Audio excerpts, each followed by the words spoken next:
Hey, Sarge. I got you in the carpet, huh?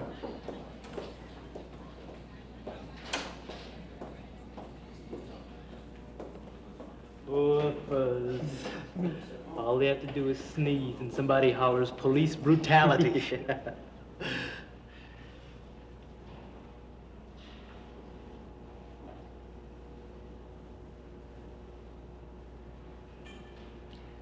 Morning, Ted.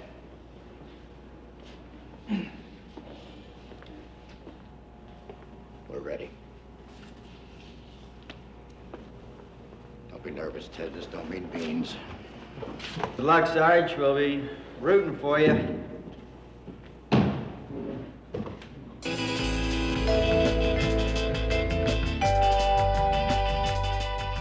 Insight. Stories of spiritual conflict in the 20th century.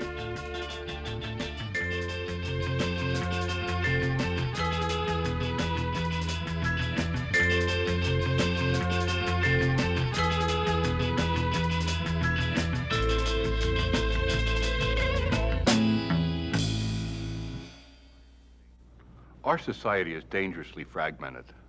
Blacks and whites, students and police, the young and the not so young, the haves and the have-nots, those who want to change society and those who like it pretty much the way it is. All too often they have turned each other off. They shout at each other, but they never really listen to each other. They are tempted to adopt an extreme position which allows no room for retreat, for compromise, for reasonable discussion, which allows really no consideration for the common good, for the welfare of all the people. Such a polarized situation is not healthy in any society, but fragmentation is particularly detrimental in a democratic one, for it works well only in an atmosphere of free and honest dialogue, where all segments of society are committed to the truth and to the common good, and where every opinion is given a respectful hearing and can become national policy when it wins the support of most of the people. How do we promote such dialogue? How do both parties, once polarized, reestablish contact with each other? What, in short, is the remedy for fragmentation?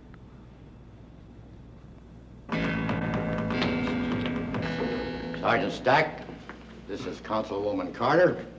Good morning, Sergeant. Councilman Geller. You already know Captain Niles. Captain? Sergeant.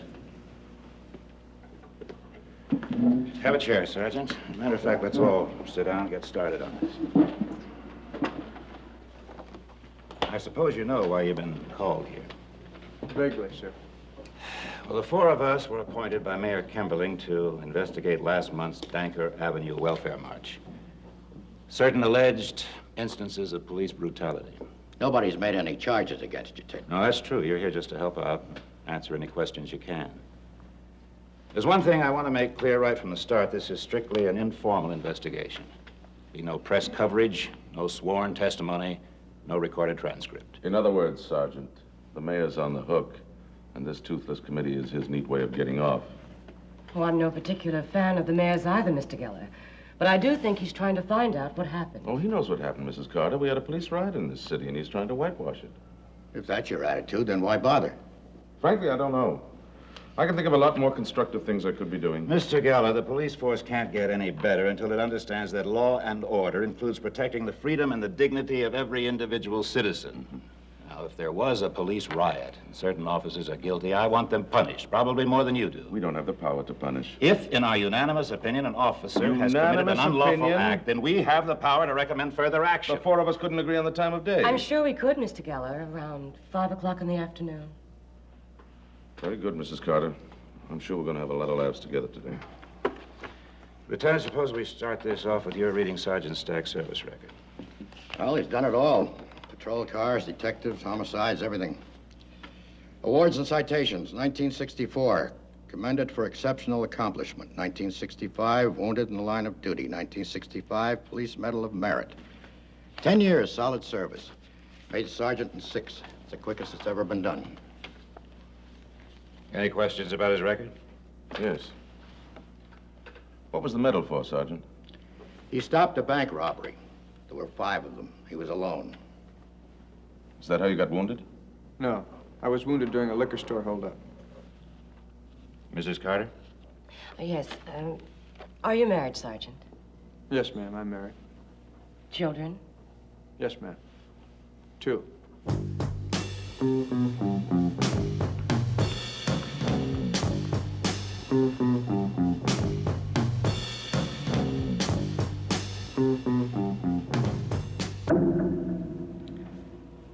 Wonder what he did. Who? Him, that sergeant. Does it really matter? Come on, man. These investigations are a joke. You could have blown somebody's brains out, and all they'll do is slap his wrist and tell him he's a naughty boy. Always violence, man. I mean, why can't they give us some of the things that we want, you know? I want all the things I want. Hey, what's bugging you, man? I heard someone, a cop. In the riot? Yeah. I saw a brick lying there in the street, and I picked it up, man, and I used it, you know. You hit a cop with a brick? Yeah, in the chest. Hey, well, welcome to the Fuzz of the Month Club, No, baby. man, he was hurt. You know, he fell down, and he just laid there. He didn't even Hey, move. man, you want progress, human rights, and all that other good stuff? Well, how else you think we'll ever get it? On the day of the march, what was your assignment? I was in charge of security, sir, along Danker Avenue, from 57th to 64th Street inclusive, What orders were you given, Sergeant? to keep the peace. Is that all, just to keep the peace? That's generally it, yes. I think there were some specific instructions about reinforcements and medical assistance. Well, that sounds like you were expecting a battle. We always take those precautions in large public situations. All right, you were on Danker Avenue, somewhere between 57th and 69th Street. Corner of 60th, sir. Corner of 60th. Yes. Right here. So what happened then? When the demonstrators passed, it started some heckling from people in the crowd who weren't in favor of the march. Were you in favor of the march? He can't answer that. That's a perfectly reasonable question, Lieutenant. Policemen aren't allowed to discuss politics. What are you going to do, Lieutenant? Jump in every time we get to a meaty issue? I don't mind answering, sir. No, I wasn't in favor of the march. Why? Because I don't believe in welfare doles. You don't believe in... Well, Sergeant, what if you were out of work with a wife and 2 children? I'd find work. A lot of people can't. Ma'am, we could discuss that all day. Maybe we should, Sergeant. No, Maybe we should. I don't think that's what the councilman's after. His question had an implication. Oh, you're very perceptive. I was ordered to keep the peace. When I'm given an order, I obey it, regardless of my own personal security, regardless of my own personal Oh, that beliefs. sounds like a speech you would have made up when you received your medal. Odin's accused this man of anything. He's here to help us. I won't have him attacked and abused.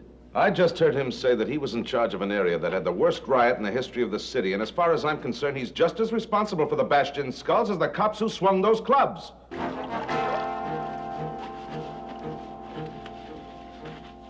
He's trying to nail me. Forget it. He can't hurt you. Look, Ted, don't sweat it. Captain's with you, I'm with you, and so is Mrs. Carter. Not after what I said about welfare, she isn't. That's what you get for being honest.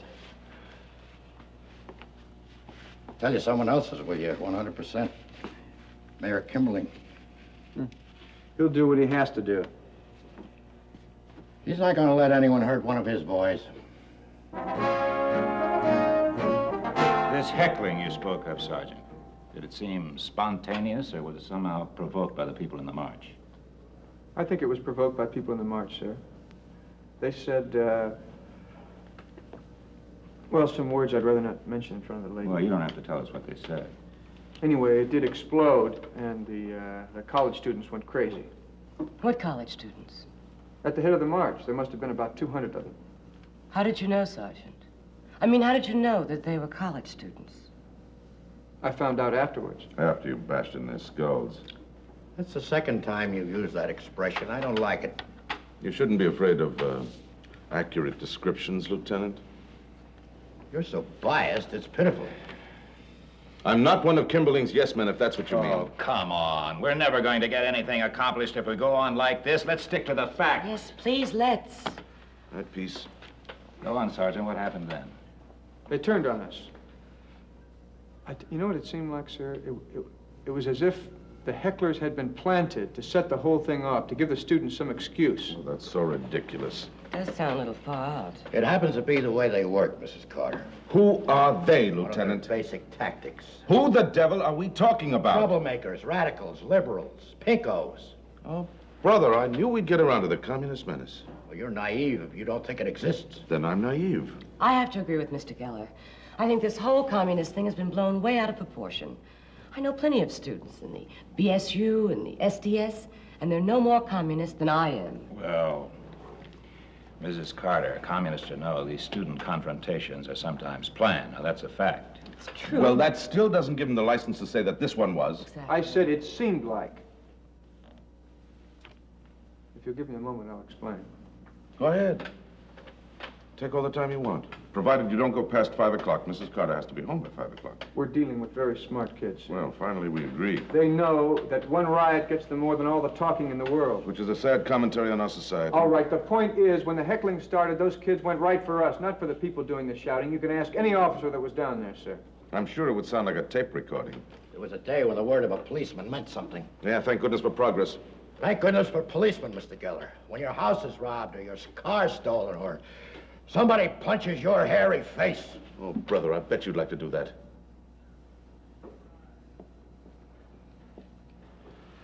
All right, everybody. Peace, peace. Just forget I'm even here. Sergeant, you said the students turned on you. Can you be more specific? Can you tell us exactly what happened? Whatever it was that happened, he's trained to ignore it. I did ignore it. Somebody didn't. My men were assaulted. They were hit with bags of feces, hit with eggs, spit on. There's a limit to what you can stand. Eggs, bricks, potatoes with razor blades in them. You're trying to say it wasn't planned? Do you know what I just heard? I just heard Sgt Stack say he lost control. No, I didn't say that. Your men, then. My men were assaulted. And that's against the law. Now, whether you like it or not, ivory towers and student activity cards don't give no special immunity to nobody. You understand? Nobody. Captain, Yes. may I make a suggestion? I've asked a couple of boys to come down here, a couple of boys who were injured. Now, just so that this hearing isn't completely one-sided, I'd like them to come in here and sit and listen to this. Come on, burn her in there, baby. Burn her in there. Hey, good catch, man. Man, I'm a superstar. Put your toy away and get in here. Yes, sir, boss.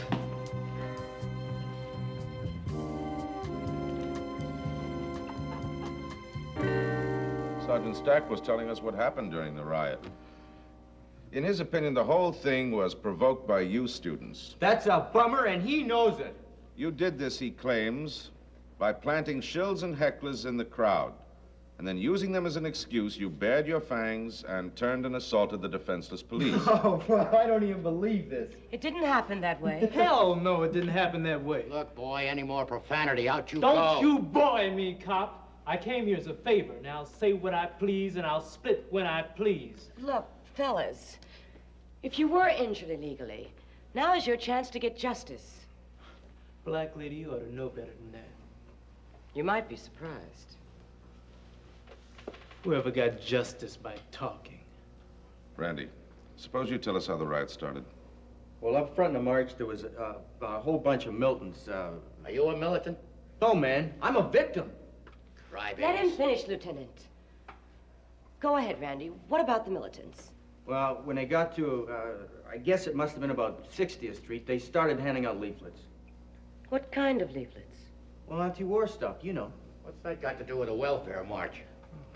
Passing out leaflets happens to be part of our so-called freedom of speech, guaranteed by the First Amendment of our so-called Constitution. Except if you're black, or you wear a beard, or you grow your hair a few inches beyond a conventional style, well then, I mean, freedom gets a little sticky. Wait a minute. Are you saying then that the leaflets caused the trouble? Hey, that was their excuse, Mr. Geller. You know, all of a sudden, out came the clubs, and out came the barricades, and out came the taco squad. There's something else that was tactical, boy. Oh, yeah, I mean, of course it wasn't planned or anything. You know, it just materialized out of thin air. We tried to go easy with your protests. after we lost a few eyes and fractured a few bones, we decided it wouldn't work.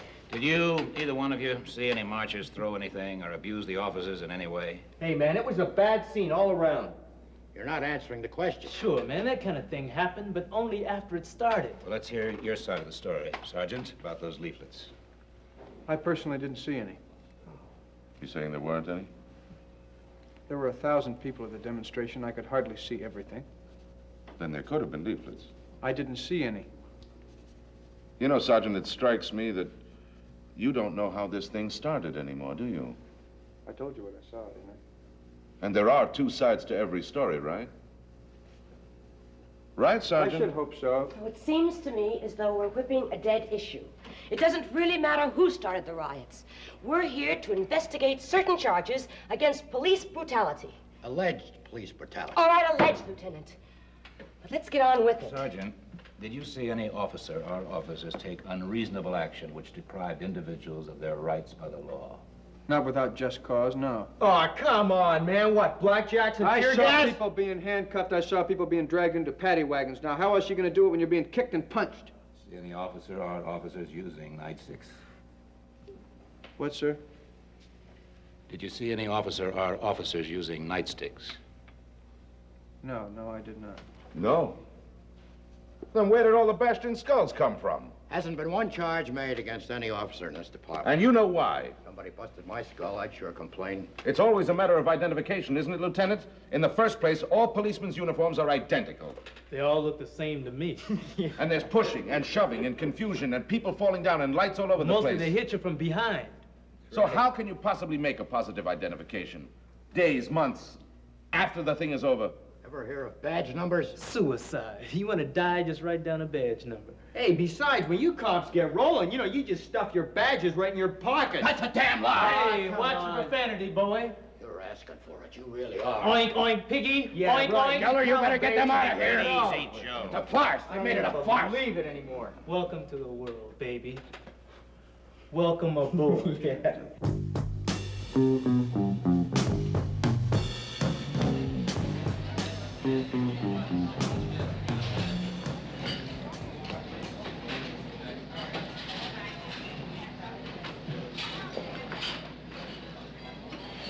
No lectures, Harry. I'm not in the mood. When I was a rookie and you opened your mouth to a cop, you lost a row of teeth. Yeah, how long ago was that? You were around then, Harry. Lead with your left and cross with your right. The old Harry Niles special. This is rotten coffee. Soak your fists in brine. Hit 'em hard as a rock. Isn't that what you used to do? That's what I used to do. And stop acting like a little tin saint. The rough stuff works. Not anymore, not with the kids. You know what your trouble is? You read too many psychology books. Joe, you've got to get it through your head. I'm not the same man you knew 20 years ago. Somewhere along the line, I started listening. Here we go with the speeches The again. cop doesn't listen, he's nothing. He's just a gun and a badge out there someplace controlling people. And who do you think gave him the gun and the badge but those people? Since when are hippies and radicals Part of the people? community. They're here. We're paid public servants. Paid to provide law and order for their sake, not for ours. We should have knocked some sense into those germs 5 years ago when all this first started. They'd have gone back to their panty raids and the country would be a lot better off. Why don't you listen to them? They hate war. They hate hypocrisy. They hate intolerance. And they're the first generation so far that's had the guts to do something about it. This is a democracy. Let them do it in an orderly way. Till they learn respect for authority, I say smash them. Bust their radical brains.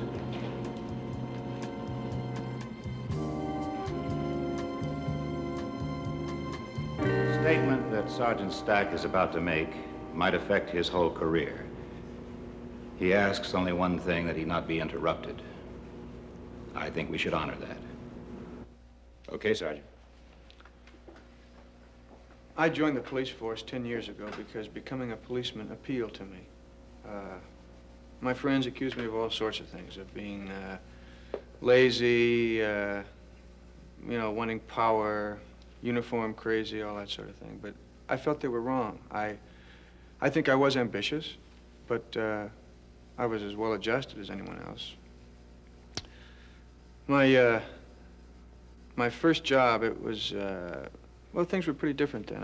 My first assignment was walking a beat down near Quincy Square, and I knew every merchant from Quincy to Delaney. I mean, personally, you know. It was, well, a birth down there, when it happened, you'd get more cigars than you could smoke in a month, and a death down there, well, it hit you like a death in your own family. People respected you then. Not that I joined because I wanted respect any more than I joined because I wanted power. It's just that, well, you know, when it comes, it's appreciation for putting your life on the line, which is what a policeman does every day of his life. And then the city grew, and they put us in cars, and that kind of changed everything. No more personal contact, no more personal, well, no more first names. We became just faces behind a rolled-up window, behind a, well, going through a rough section of town. And not that I was never insulted before. It's just that it just seemed dirtier, uglier. It just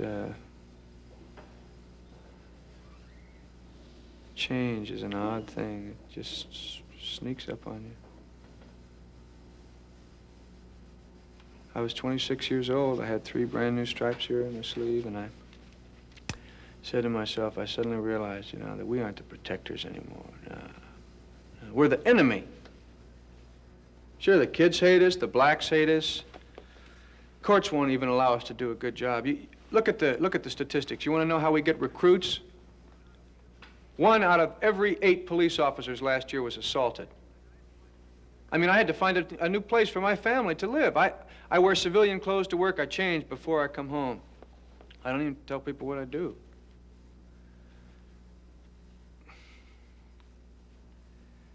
The point I'm trying to make is,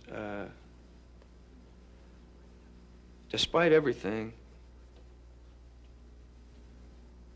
I think I really was a good cop. I thought I was some sort of a humanitarian or something. But in 10 years, I never hit a man with my fist. And I never abused a man who insulted me. And I never shamed a man because of his race or his creed. Until now, why don't you tell him? Come on, what are you just standing there for? Why don't you tell him? What? You were throwing eggs, you were throwing bricks there, and you were running with a friend down the street.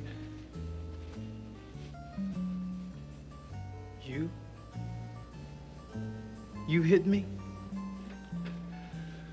I opened you up with a club I probably wanted to use for 10 years. Mr. Humanitarian. Oh, yeah. Ted Stack.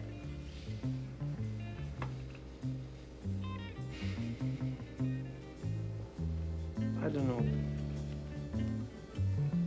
what it is inside me. I guess I just... There's something violent in there, and I don't know.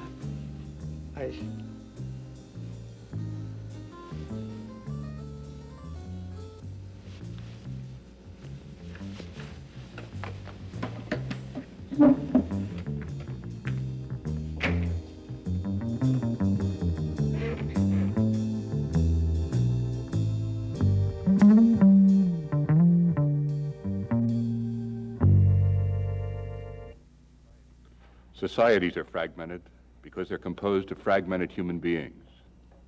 You're good. I'm good. But none of us is completely good. Deep within each of us, there reside certain evil tendencies. tendencies toward violence, hatred, destruction. The evil I hate, St. Paul said, I find myself doing. The good that I love, I don't do. We're not proud of these evil tendencies within ourselves, and so we're tempted to deny that they exist.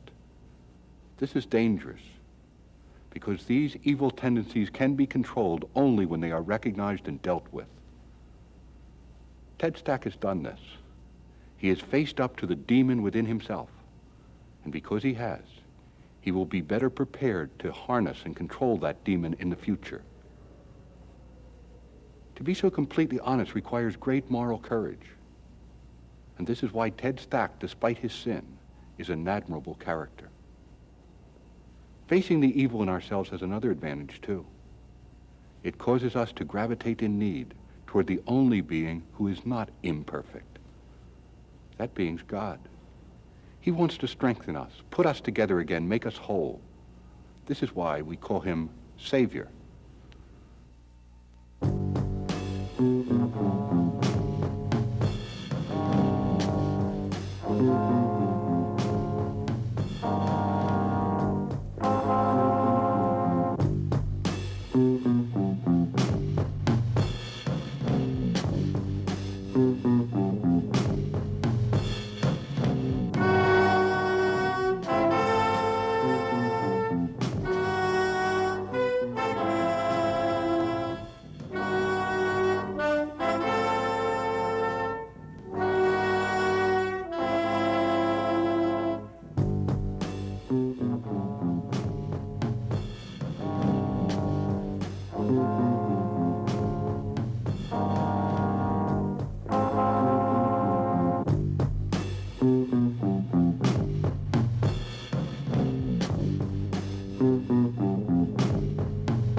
Insight is a production of the Paulist Fathers, a group of Catholic priests who serve their God by serving those outside their church.